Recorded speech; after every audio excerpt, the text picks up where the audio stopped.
అందరికీ నమస్కారం. నేను శర్మ వేదుల. మీ అందరికీ నా నేపాల్ సిరీస్కి స్వాగతం పలుకుతున్నాను. 10 days నేపాల్ ట్రిప్ ప్లాన్ చేశాను, మనోకామనాదేవి ముక్తినాథ్తో సహా. ప్రస్తుతం నేను ఇండిగో ఫ్లైట్లో రాజీవ్ గాంధీ ఇంటర్నేషనల్ ఎయిర్పోర్ట్ హైదరాబాద్ నుంచి దర్భంగా ప్రయాణిస్తున్నాను. దర్భంగా నుంచి జనక్పూర్ దగ్గర నేను ఎంట్రీ అవుతాను నేపాల్లో. మన ఫ్లైట్ దర్భంగా ఇంటర్నేషనల్ ఎయిర్పోర్ట్ బీహార్లో ల్యాండ్ అయ్యే లోపల బ్రీఫ్గా నా నేపాల్ ట్రిప్ సమ్మతిని మీకు తెలియజేస్తాను. నేను జనక్పూర్ దగ్గర ఎంటర్ అవుతాను. నేను నేపాల్లో జనక్పూర్ టు కాఠ్మండు వచ్చి బై ఎయిర్. కాఠ్మండూలో 2 days కంప్లీట్గా ఉంటాను లోకల్ సైట్ సీయింగ్ కోసము. 3rd day కాఠ్మండు నుంచి పోఖారా వయా మనోకామనాదేవి టెంపుల్ చూసుకుంటూ బై రోడ్ వెళ్తాను నేను. పోఖరాలో next day sightseeing. 2nd day Pokhara నుంచి ముక్తినాథ్. సో ముక్తినాథ్ వెళ్ళడానికి జామ్సమ్ దాకా బై ఎయిర్ వెళ్తాను నేను. Jomsom to Muktinath by road. మళ్ళీ ముక్తినాథ్ నుంచి జామ్సమ్ కూడా బై రోడ్ వచ్చి ఆ రోజు నైట్ హాల్ట్ ఉండిపోయి నెక్స్ట్ డే జామ్సమ్ నుంచి పోఖరా బై ఎయిర్ అగైన్. ఆ వచ్చిన రోజు పోఖరాలో నైట్ హాల్ట్ చేసి నెక్స్ట్ డే పోఖరా నుంచి లుంబినీలో night halt. Next day Lumbini నుంచి బయలుదేరి గోరఖ్పూర్ అగైన్ బై రోడ్. అక్కడతోటి నా ఇండియా ట్రిప్ కంప్లీట్ అవుతుంది. గోరఖ్పూర్ నుంచి హైదరాబాద్ బై ఎయిర్, మళ్ళీ అగైన్ ఇండిగో ఫ్లైటే. నా ఈ 10 రోజుల ట్రిప్ని కూడా ఈచ్ డే వైజ్ నేను తిరిగిన ప్లేస్లన్నింటినీ బ్రీఫ్గా ఎపిసోడ్ వైజ్ కింద చూపిస్తూ ఆ రోజులో తిరిగిన ప్రత్యేకమైన ప్లేసులని విడిగా వీడియోల రూపంలో ఎక్స్ప్లెయిన్ చేసి చూపించడానికి ప్రయత్నిస్తాను. ఈ మొత్తం ట్రిప్లో లాడ్జ్ బుకింగ్స్కి నేను ఉపయోగించిన ఆన్లైన్ వెబ్సైట్ వచ్చి booking.com. అలాగే ట్యాక్సీ బుకింగ్కి మాత్రం గూగుల్ మ్యాప్స్లో సెర్చ్ చేసి 3-4 ట్యాక్సీ వాళ్ళతో మాట్లాడి ట్యాక్సీ బుకింగ్ చేశాను. నేను ఎవరికి కూడా అడ్వాన్స్ పే చేయలేదు. నేను కూడా మీ అందరికీ చెప్పేది ఏంటంటే, ఎస్పెషల్లీ నేపాల్ టూర్లో ఎవరికి అడ్వాన్స్ కానీ ప్రీపేమెంట్ కానీ చేయొద్దు. ఎయిర్ టికెట్స్ కూడా ఒక్క 5 to 6 weeks ముందు కనుక ప్లాన్ చేయగలిగితే చాలా చీప్గా, అంటే అరౌండ్ 6,000 రూపీస్లో టికెట్ దొరుకుతుంది. దర్భంగా ఎయిర్పోర్ట్లో ఇప్పుడు మనం ల్యాండ్ అవుతున్నాము. Darbhanga airport Indian air force కంట్రోల్లో ఉండడం వల్ల ఎయిర్పోర్ట్లో ల్యాండ్ అయిన తర్వాత ఏ విధమైన వీడియోలు కానీ కెమెరాతో ఫోటోలు తీయడం కానీ నిషేధం. అందుకు నేను తీయలేకపోయాను. విమానం దిగిన తర్వాత డైరెక్ట్గా మళ్ళీ జీప్లో కలుద్దాం.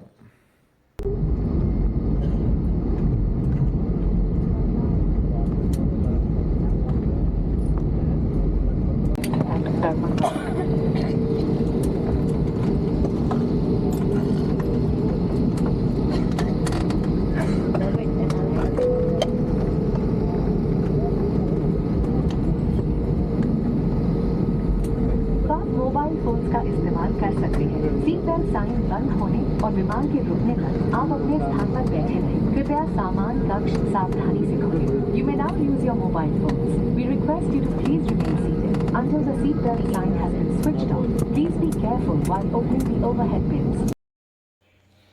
దర్భంగా నుంచి జనక్పూర్కి ట్యాక్సీలో బయలుదేరాము. ఇది టోటల్ డిస్టెన్స్ వచ్చి 80 kilometers. అందులో 60 kilometers ఇండియా బార్డర్, మిగిలిన 20 kilometers జనక్పూర్ బార్డర్. యాక్చువల్గా నేను 2 weeks ముందే వైదేహి క్యాబ్స్ అని ఆన్లైన్లో ఒక వెబ్సైట్ కనిపిస్తే దర్భంగా చెందింది, వాళ్ళకి బుక్ చేశాను. నేను బుక్ చేసి కన్ఫర్మేషన్ కూడా తీసుకున్నాము, ఇంక్లూడింగ్ ప్రైస్ ఎవ్రీథింగ్ అనమాట. వాట్సాప్లో కన్ఫర్మేషన్ కూడా ఇచ్చాడు. 7-seater SUV 2,682 rupees plus parking అని చెప్పి ఇచ్చి, నేను హైదరాబాద్ ఎయిర్పోర్ట్లో ఏదో బ్రిడ్జ్ మీద ఉండగా just about enter into the aircraft అప్పుడు ఫోన్ చేసి, మా వెహికల్కి 6-seater పాసింగ్ ఉంది, సో 7 మంది ఎక్కడానికి వీలు పడదు అని చెప్పాడు వాడు. నేను వాడిని అడిగా, 7 వాడిని ఎక్కడ పెట్టమంటావు, నన్ను ఏం చేయమంటావు అంటే, ఇంకో వెహికల్ బుక్ చేసుకో అన్నాడు. నేను ఇంకో వెహికల్ నాకు ప్రైస్ వేస్ట్ అవుతుంది, నాకు కుదరదు, 7-seater చూడంటే. అలాగే దిగిన తర్వాత చెప్తా అన్నాడు. దిగిన వెంటనే ఫోన్ చేస్తే, నాకు 7-seater దొరకలేదు, నువ్వు 2 బళ్ళకి డబ్బులు కట్టు ఫుల్, లేదంటే నువ్వు క్యాన్సిల్ చేసేసుకో, మేము పికప్కి రావట్లేదని చెప్పాడు. వాడు పికప్కి రాలేదు. వాడు నాకు సరైన వాడు అనిపించలేదు. మరి గూగుల్ మ్యాప్స్లో అయితే వాడి మీద రివ్యూస్ చాలా బాగున్నాయి, అవన్నీ మరి కుక్కుడు రివ్యూస్ అయి ఉంటాయి బహుశా. సో వాడిని పక్కన పడేసి అప్పుడు బయట జస్ట్ ఎయిర్పోర్ట్ నుంచి ఒక 2 మినిట్స్ వాకింగ్ చేసి రోడ్డు మీదకి వస్తే అక్కడే ట్యాక్సీ స్టాండ్ ఉంది. సో మీరు కూడా గుర్తుపెట్టుకోండి, ఆన్లైన్ చక్రంలో పడకుండా బయట ట్యాక్సీ స్టాండ్ ఉంది. ట్యాక్సీ స్టాండ్కి వెళ్తే అక్కడ మనం మాట్లాడుకోవచ్చు బార్గెనింగ్. యాక్చువల్గా నాకు ఎస్యూవి 7 సీటర్ వచ్చి 2500కి వచ్చింది నాకు. కానీ వాడికి లగేజ్ క్యారియర్ లేకపోవడం వల్ల ఇంకో వెహికల్ మాట్లాడుకోవాల్సి వచ్చింది. సో రెండో వెహికల్ వచ్చి 2000 స్విఫ్ట్ డిజైర్. సో ఆ 2 బళ్ళు తీసుకుని 2 బళ్ళలో బయలుదేరాం మేము ఇప్పుడు జనక్పూర్. అలాగే ఒకవేళ మీది కనుక ఒకళ్ళు లేదా ఇద్దరు ఉండి మాకు ట్యాక్సీ కాదు బస్సు ఓకే అనుకున్న వాళ్ళకి ఏంటంటే ఒక 5 మినిట్స్ వాక్ అంతే. 5 మినిట్స్ వాక్ వెళ్తే అక్కడ బస్ స్టాండ్ ఉంది, దర్భంగా బస్ స్టాండ్. మీకు ఆ బస్ స్టాండ్ నుంచి జటాహి అక్కడికి మీకు బస్సులు దొరుకుతాయి. మీకు అక్కడ దిగిపోయి అక్కడ బై వాక్ బోర్డర్ దాటాల్సి ఉంటుంది, 2 మినిట్ వాక్. అటుపక్క మీకు ట్యాక్సీలు లేదంటే అక్కడ వాళ్ళ లోకల్ బస్సులు 2 కూడా దొరుకుతాయి. అది చీపెస్ట్ మోడ్ ఆఫ్ ట్రాన్స్పోర్టేషన్. అవి 4 మనుషులు ఉంటే కనుక ట్యాక్సీయే కిట్టుబాటు, ఎందుకంటే పర్ హెడ్ ఒక 500 రూపీస్లో మీరు జనక్పూర్ వెళ్ళిపోతారు. ఇందులో ఏంటంటే ఒక ఎవరైనా ఓన్ వెహికల్లో కనుక వెళ్ళదలుచుకుంటే ఈ జటాహి బార్డర్ దగ్గర భన్సాద్ ఆఫీస్ ఉంటుంది. ఈ భన్సాద్ అంటే వెహికల్కి పాస్ అనమాట. వెహికల్కి మనము టోల్ గేట్ టైప్లో, టోల్ ఫీజు టైప్లో కట్టాల్సి ఉంటుంది. మీది కనుక ఈవినింగ్ 5 లోపల కనుక నేపాల్ బార్డర్ క్రాస్ చేయగలిగితే భన్సాద్ వచ్చి 50 రూపీస్ ఓన్లీ, అంటే జనక్పూర్ దాకా వెళ్ళి వచ్చేయడానికి రిటర్న్. అలా కాకుండా 5 o'clock కనుక దాటిందంటే మాత్రము భన్సాద్ వచ్చి 400. ఇవన్నీ నేను చెప్పేదండి ఇండియన్ రూపీస్లోనే. మీది గుర్తుపెట్టుకోవాల్సిన ఇంకొక విషయం ఏంటంటే 50 రూపీస్ భన్సాద్ అయితే మాత్రం ట్యాక్సీ వాళ్ళే భరించుకుంటున్నారు. కానీ ఒకవేళ భన్సాద్ 400 రూపీస్ జోన్లోకి వెళ్ళిపోతే మాత్రం వాళ్ళు మనల్నే పే చేయమంటారు. అది బోర్డింగ్ చేసే ముందే డ్రైవర్ చాలా క్లారిటీగా చెప్పాడు ఆ విషయాన్ని. బహుశా మీకు ఇప్పటికే మీ మనసులో ఒక సందేహం వదులుతూ ఉంటుంది, హైదరాబాద్ నుంచి ఈయన కాట్మండు డైరెక్ట్ ఫ్లైట్లో పోకుండా ఇలా దర్భంగా మించి ఎందుకు వెళ్తున్నాడు అని చెప్పి. ఆ డౌట్ క్లియర్ చేయడానికి ట్రై చేస్తాను. హైదరాబాద్ నుంచి Kathmandu return journey ticket fair వచ్చి 35,000 to 40,000 మధ్యలో ఉంది. ఇవన్నీ 1 వే తీసుకుంటే 18,000 to 20,000 1 వే. ఈ జనక్పూర్ కనుక చూడాలి అనుకుంటే మీరు హైదరాబాద్ నుంచి కాట్మండు దిగితే కాట్మండు నుంచి మళ్ళీ వెనక్కి జనక్పూర్ మళ్ళీ ఫ్లైట్లో కానీ బస్సులో కానీ వెళ్ళాల్సి ఉంటుంది. అలా కాకుండా మీరు దర్భంగా నుంచి ప్లాన్ చేసుకుంటే దర్భంగా టికెట్ వచ్చి ఓన్లీ 6,000 ఇండిగో, ఎందుకంటే డొమెస్టిక్ ఫ్లైట్ కదా. దర్భంగా నుంచి జనక్పూర్ వెళ్ళడానికి నేను ఆల్రెడీ లెక్కేసి చెప్పాను కదా, ఈవెన్ ఫుల్ ట్యాక్సీలో వెళ్ళినా కూడా 2,000 రూపీస్ ఓన్లీ. 8,000 రూపాయల్లో, అంటే మీరు సింగిల్గా వెళ్తున్నా సరే 8,000 రూపాయల్లో మీరు జనక్పూర్ దాకా వెళ్ళిపోతారు. Janakpur to Kathmandu by flight వెళ్తే అది 2,700 ఇండియన్ రూపీస్, అంటే 10,700, అంటే 11,000 లోపల మీరు కాట్మండు జనక్పూర్ కూడా చూసుకుని వెళ్ళిపోతారు. ఇలాగ తిరగడానికి అవకాశం లేని వాళ్ళు చాలామంది ఏంటంటే కాట్మండు వెళ్ళి జనక్పూర్కే వెళ్ళదు. కాట్మండు నుంచి పోకాదా నుంచి ముక్తినాథ్ వెళ్ళి వెనక్కి వచ్చేస్తారు. ఎందుకంటే జనక్పూర్ ఎంటైర్లీ డిఫరెంట్ రూట్లో ఉంది. ఇప్పుడు నేను వేసిన ప్లాన్ ప్రకారం కనుక మీరు ప్లాన్ చేసుకుంటే మన జనక్పూర్ కూడా కవర్ చేసుకోవడానికి చాలా అవకాశం ఉంటుంది. మనం ఇప్పుడు నేపాల్లోకి ఎంట్రీకి సంబంధించిన డాక్యుమెంట్స్ గురించి మాట్లాడుకుందాము. Nepal visa free country for Indians, అంటే ఇండియన్స్కి వీసా తీసుకునే అవసరం లేదు, పాస్పోర్ట్ అవసరం కూడా లేదు. మీరు ఒక వ్యాలిడ్ గుర్తింపు కార్డు కలిగి ఉండాలి. ఇక్కడ ఒక విషయం గుర్తుపెట్టుకోండి, ఆధార్ని వాళ్ళు గుర్తింపు కార్డు కింద అంగీకరించట్లేదు. ఓటర్ ఐడి కార్డు ఉండి తీరాలి. ఇన్ సపోర్ట్ ఆధార్ కూడా ఉంటే సరిపోతుంది. లేదంటే పాస్పోర్ట్ ఉన్న వాళ్ళకి ప్రాబ్లం లేదు, పాస్పోర్ట్. కానీ ఈ జటాహి బోర్డర్లో పెద్దగా వెరిఫికేషన్ ఏం లేదు. కానీ మిగిలిన బార్డర్స్ సోనాలి, రాగ్జాల్ ఆ బార్డర్స్కి వెళ్తే మాత్రం చాలా సివియర్గా చెకింగ్ ఉంటుంది. ఇంకొక విషయం, ఈ voter ID card, Aadhaar card ఇవి మీతోటి పాటు ఒరిజినల్స్ క్యారీ చేయండి. జిరాక్స్ కాపీలు వాళ్ళు ఆమోదించరు. మనం ఇంకా నేపాల్ బార్డర్ని సమీపించబోతున్నాము. ఈ బార్డర్కి చేరే 2 కిలోమీటర్ల దూరం మాత్రం చాలా అధ్వానంగా ఉంది రోడ్డు. మిగిలిన రోడ్డు అంతా బాగుంది. మీరు ఇప్పుడు చూస్తున్న ఈ విలేజ్ దాటుతూనే ఇండియన్ సిమ్స్ పనిచేయడం అబ్రప్ట్గా ఆగిపోతాయి. బోర్డర్ దాటంగానే సిమ్ కార్డులు అమ్మే షాపులు ఉన్నాయి, కానీ మీరు సిమ్ అక్కడ తీసుకోకండి. ఎందుకంటే సిమ్ యాక్టివేషన్కి 20 to 30 minutes పడుతుంది. అన్నెసరీ మీరు హెల్డప్ అయిపోతుంది అక్కడ. జనక్పూర్ చేరంగానే సిమ్ తీసుకోండి. సిమ్ కార్డు గురించి కూడా నేను మీకు సెపరేట్ వీడియోలో పూర్తిగా డీటెయిల్స్ అన్నీ ఎక్స్ప్లెయిన్ చేస్తాను. అలాగే ఇంకా కరెన్సీ విషయానికి వచ్చినా కూడా ఇండియన్ కరెన్సీ ప్రతి చోట చలామణి అవుతుంది. సో మన నేపాలీ కరెన్సీ మార్చుకోవాలని మనం ఏం తాపత్రయపడే అవసరం లేదు. ప్రస్తుతం ఒక ఇండియన్ రూపీకి 1.6 నేపాలీ రూపీస్ వస్తున్నాయి. మీరు మీతో పాటు సాధ్యమైనంత మేరకు 100 and 50 రూపీ నోట్స్ మాత్రమే క్యారీ చేయండి. 500 రూపీ నోట్స్ కూడా తీసుకుంటున్నారు, కానీ కొన్ని పెద్ద వాళ్ళు మాత్రమే, లైక్ ట్యాక్సీ పీపుల్ తీసుకుంటున్నారు, లేదా పెద్ద షాపుల్లో తీసుకుంటున్నారు తప్పితే చిన్నవాళ్ళు 500 రూపాయల నోట్లు తీసుకోవట్లేదు. ఇంకా భాష విషయానికి వస్తే హిందీ కనుక మీకు వచ్చినట్లయితే నేపాల్ మొత్తం అంతా యథేచ్ఛగా చదవచ్చు మనం, ఎందుకంటే నేపాల్లో ప్రతి ఒక్కరు హిందీ మాట్లాడతారు. అలాగే ఇంక భోజనం విషయానికి వస్తే నాన్ వెజిటేరియన్స్కి ఎక్కడ ఏ కంట్రీలోనూ ఎప్పుడు ఏ విధమైన ప్రాబ్లం ఉండదు.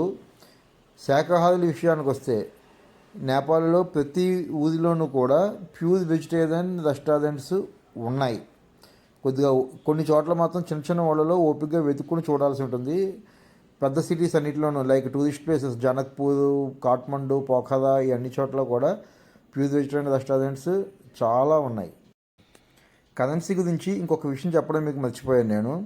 జనక్పూర్లో ఇండియన్ రూపీస్కి 1.6 ఇస్తున్నారు. అలాగే కాఠ్మండులో కూడా హోటల్స్, షాపింగ్ వీళ్ళందరూ కూడా 1.6 ఇస్తున్నారు. కానీ కొన్ని చోట్ల మాత్రం వీళ్ళు 1.5 to 1.55 మాత్రమే ఇస్తున్నారు ఇండియన్ రూపీకి.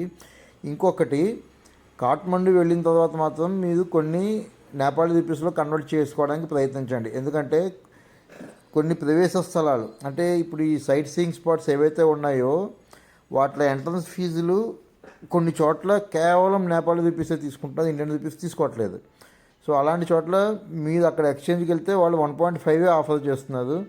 అందుకని ముందు జాగ్రత్తగా ఒక 5-6 వేలు నేపాలీ రూపీస్ మాత్రం కంపల్సరీ ఎప్పుడు దగ్గర ఉంచుకోండి to save your exchange rate. Especially government కంట్రోల్లో ఉన్న సైట్ సీయింగ్ స్పాట్స్ మాత్రం ఓన్లీ నేపాలీ రూపీస్ యాక్సెప్ట్ చేస్తున్నారు. మీరు చూస్తున్నది నేపాల్ బార్డర్ సెక్యూరిటీ ఫోర్సు. వీళ్ళు వెహికల్స్ని డిక్కీలు ఓపెన్ చేసి లగేజ్ చెక్ చేస్తున్నారు. మమ్మల్ని పైన లగేజ్ ఉంది కదా, మాది మొత్తం అంతా ప్యాచ్ చేసి పెట్టాము. వాటికి ఎయిర్లైన్ ట్యాక్స్ కనిపించిన తర్వాత వాళ్ళు అడిగారు అక్కడి నుంచి వస్తున్నదని చెప్పాము. దర్భంగా ఎయిర్పోర్ట్ నుంచి వస్తున్నాము, జనక్పూర్ వెళ్తున్నాము టూరిస్టులు అని చెప్పి. ఇంకేం ప్రశ్న లేకుండా వాళ్ళు వదిలేశారు మమ్మల్ని. ఇప్పుడు మీరు చూస్తున్నది నేపాల్ కస్టమ్స్ చెక్ పాయింట్. నేను ఇందాక వివరించినట్లు భన్సార్ టికెట్ కూడా ఇక్కడే తీసుకోవాల్సి ఉంటుంది. వెహికల్ని అలౌ చేయాలంటే ఒరిజినల్ ఆర్సీ బుక్ కంపల్సరీ. ఇక్కడ ఒక ప్రాబ్లం ఏం జరిగిందంటే, మేము 2 వెహికల్స్ ఎంగేజ్ చేసుకున్నాం కదా, నేను ప్రయాణిస్తున్న వెహికల్ డ్రైవర్ వచ్చి జిరాక్స్ కాపీ దగ్గర పెట్టుకున్నాడు, ఒరిజినల్ తెచ్చుకోలేదు. అందువల్ల వీళ్ళు మా వెహికల్ని అలౌ చేయలేదు నేపాల్లోకి. సో మేము ఈ వెహికల్ని దిగిపోయి ఇంకో వెహికల్ ఎక్కాల్సి వచ్చింది. ఆ 2వ వెహికల్ కూడా మా డ్రైవరే అరేంజ్ చేశాడు. అది నేపాల్ వెహికల్ అనమాట. బోర్డర్ దగ్గర రెడీగా ఉన్న వెహికల్స్, అందులోకి మమ్మల్ని షిఫ్ట్ చేశాడు మా సామాన్తో సహా. కస్టమ్స్ చెక్ పాయింట్ దాటి ఒక 100 మీటర్లు ముందుకు వచ్చిన వెంటనే మళ్ళీ నేపాల్ సెక్యూరిటీ పోస్ట్ ఒకటి ఉంది. ఆ సెక్యూరిటీ పోస్ట్లో మళ్ళీ వెహికల్ని ఆపారు. వెహికల్ని ఆపి ఒకసారి లోపలికి పరిశీలించి చూసి టూరిస్టులు అన్న వెంటనే ఓకే అని ఇంతట్లో నా చేతిలో ఉన్న ఇన్స్టా 360 చూశాడు. అది అప్పుడు స్టిక్ క్వార్టర్ మోడ్లో ఎక్స్పాండ్ అయి ఉంది. వాడికి అర్థం కాలే ఇదేంటని అడిగాడు. చెప్పా కెమెరా అని చెప్పి, అయినా నమ్మలే.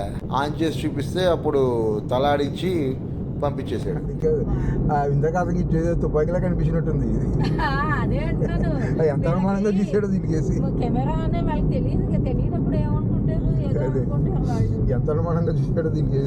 మీరు అదే అనుకుంటా, నేను ఎయిర్పోర్ట్ లో కట్టుకోవచ్చు బల్ట్ గా సన్మానం చూసారు, మానవ పెట్టుకొచ్చి అనుకున్నారు.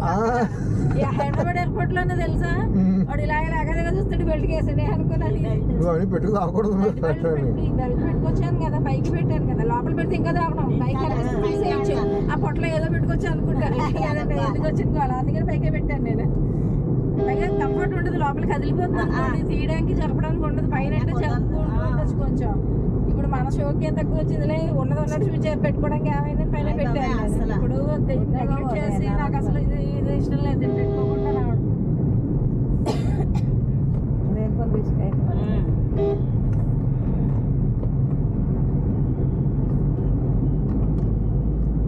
పర్వాలేదండి, వీళ్ళు బోర్డర్లో రోడ్లు బాగానే వేసుకున్నారు.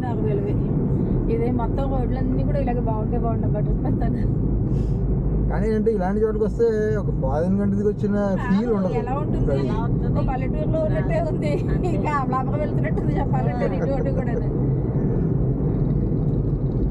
సిటీలో ఉన్న ఫీలింగ్ ఉండదు. కాకపోతే నేచర్ కోసమే కదా నేపాల్ వచ్చేదే, ఆ హిమాలయాస్ చూడడానికి, ఆ ఇది చూడడానికి వస్తారు అందరూ కూడా. गाड़ी लेके जाते हैं तो आपको जो है पूरा जो घूम करके जो है फिर रिटर्न जो आप दरभंगे में ही आ जाते ना, अच्छा तो आपको सस्ता पता नेपाल में महंगा है ना। दरभंगा आने का नहीं ना, सीधा वहाँ से जाएंगे गोरखपुर। लुम्बिनी जाते हैं, गोरखपुर? गोरखपुर जाएंगे। तो कहाँ, काठमांडू से? काठमांडू से पोखरा, पोखरा से लुम्बिनी, लुम्बिनी से गोरखपुर। मतलब तो बाई पर रोड? नहीं भाई गाड़ी से। अच्छा बाई रोड। और गोरखपुर तो गाड़ी बात किया, हाँ। वो 50,000 में बात किया था मैं पूरा। अच्छा, पूरा। 8 दिन का है पूरा। अच्छा कौन सी गाड़ी? महिंद्रा का है, अभी जो आए थे ना अपन, वो ऐसा गाड़ी है वो। 50,000 के 50,000 में अब- 8 दिन पूरा। 8 दिन। आठ एक दिन। गाड़ी या 2 गाड़ी? एक गाड़ी। तो एक गाड़ी में कैसे आएंगे? वो कैरेज है बोलते हैं ना वो। अच्छा लगेज? हाँ कैरेज है बोलता है वो। 50,000। 50,000 8 दिन ठीक लगा हमको, क्योंकि इंडिया में भी उतना लगता है ना दिन में। तो इंडिया से जो आप लेते हैं तो हाँ आपको जो है बाई प्लेन जो पैसे जो लगा नहीं सही बात है वो तो नहीं लगता ना। सही बात है, सही बात है। बट मैं जो इधर नहीं आना है ना, हम वो कोने में जाएंगे ना गोरखपुर, तो गोरखपुर से आपको फिर तो क्या हो गया, गोरखपुर जो है छोटा था हाँ आपको, गोरखपुर जो आपको जो है हाँ। गोरखपुर से जो दरभंगा 300 किलोमीटर, 300 किलोमीटर जो गाड़ी उल्टा आता जो है अपने घर।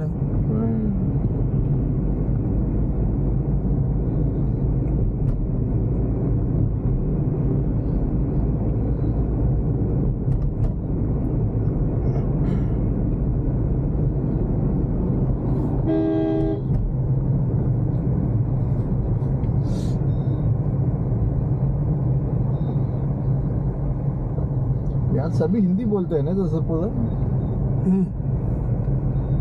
वैसे तो कोई दिक्कत नहीं। हिंदी भी है और मैथिली भी है, मैथिली जो हमारे लोग के हैं। हाँ हाँ हाँ మైథిలి వెళ్తే मैथिली जनकपुर धाम। మీకు పొరపాటున తెలుసు తెలియని భాష మాట్లాడాకన్నా ఎవరైనా వచ్చేస్తారు ఇంట్లో ఇళ్ళు ఉండి अब गाड़ी वाला कहाँ लेके भाग गया? तो कहाँ है यार? సినిమాలో అలాగే చూస్తే अच्छा उसको फोन भी नहीं कर पाएंगे अपन। वो ड्राइवर का नंबर लिया क्या आपने? नहीं అనుకున్నాడు కథ పెళ్లి చేస్తారు తీసుకెళ్ళి अपन ऐसे होटल रामायण जाने के अपन को, वो मंदिर के सामने ही है लॉज होटल रामायण, वहाँ लोग वहाँ चले जाएंगे, अपन भी जाएंगे उधर सीधा, कोई बात नहीं। रामायण होटल। रामायण होटल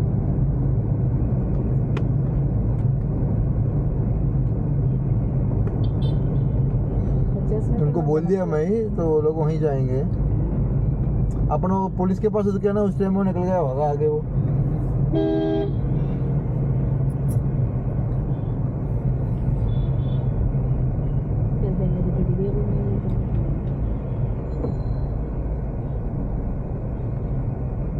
ఎందుకంటే జనక్పూర్ ధామ్లోకి వచ్చామండి లోపలికి సిటీ. సిటీకి వచ్చి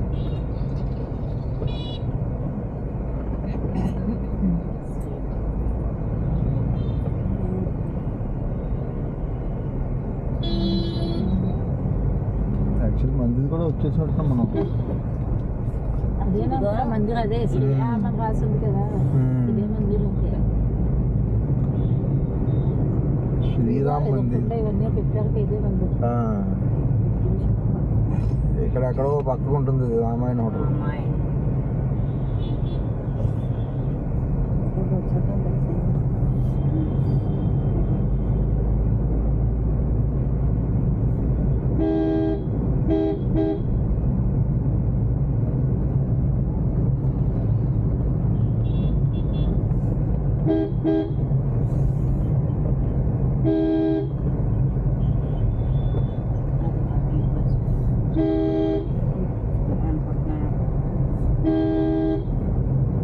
ఇది జానకి మందిర్ అండి.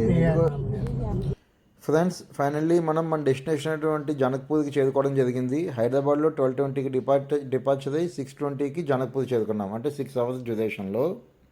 ఈ వీడియోని నేను హోటల్ రామాయణ్ చేరుకోవడంతో ముగిస్తాను. హోటల్ గురించిన మరియు మిగతా విశేషాలన్నీ నెక్స్ట్ వీడియోలో మీకు విశదీకరిస్తాను. ఈ వీడియో మీకు ఫుల్ ఇన్ఫర్మేషన్ ఇచ్చినట్లుగా భావిస్తున్నాను. ఒకవేళ మీకు నచ్చినట్లయితే ఒక లైక్ కొట్టడం మర్చిపోకండి. సందేహాలు ఏమైనా ఉంటే కామెంట్ సెక్షన్లో అడగండి, నేను తప్పకుండా క్లియర్ చేయడానికి ప్రయత్నిస్తాను. అలాగే వీలైనంత మటుకు మీ ఫ్రెండ్స్ అండ్ ఫ్యామిలీస్ గ్రూప్లో షేర్ చేయడానికి ప్రయత్నించండి. నేపాల్ వెళదామనుకునే వారికి ఈ వీడియో ఉపయోగించవచ్చు. ఇంతకుముందు వచ్చే ఎపిసోడ్స్ కూడా ఇలాగే తీయడానికి ప్రయత్నిస్తాను విత్ వాయిస్ ఓవర్. మీ యొక్క సజెషన్స్ని కామెంట్స్ రూపంలో తప్పకుండా తెలియజేయండి. Thank you and see you in my next video.